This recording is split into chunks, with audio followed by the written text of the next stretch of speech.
Hello, ফ্রিজওয়ালা ভাই কইতে আছেন? হ্যাঁ ফ্রিজওয়ালা ভাই কইতে আছি। আরে ভাই, আপনি এটা কি ফ্রিজ দিছেন এই কোন তো? কে কি সমস্যা হইছে ওইটা কোন দি?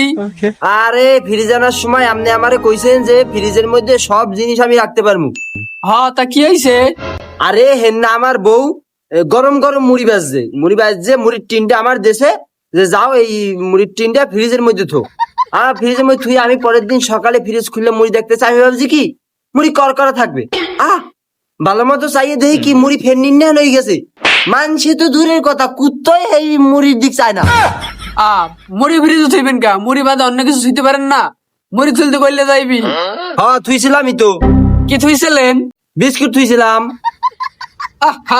আপনি বিস্কুট থইতে গেছেন কা? বিস্কুট তো গইলে গেছে না? গইলে গেছে মানে কালে পাতলা পায়খানার মতো হয়ে গেছে। কিন্তু জানেন কি, ওইটা কুত্তা একালে চারটিয়া খাইয়া কিচ্ছু থই না, এককালে ফ্রিজ বানিয়ে লাইছে। ধর মেয়া কি একটা পাগলের পাল্লা লাগলো না। ফোন কাটেন বোঝে না ফ্রিজ চালাইতে, ফ্রিজের লাগে ফোন দেয় পাগল ছাগল কথা কাটলানো। ফোনটা কাটিয়ে দিল, এখন আমার কি হইব?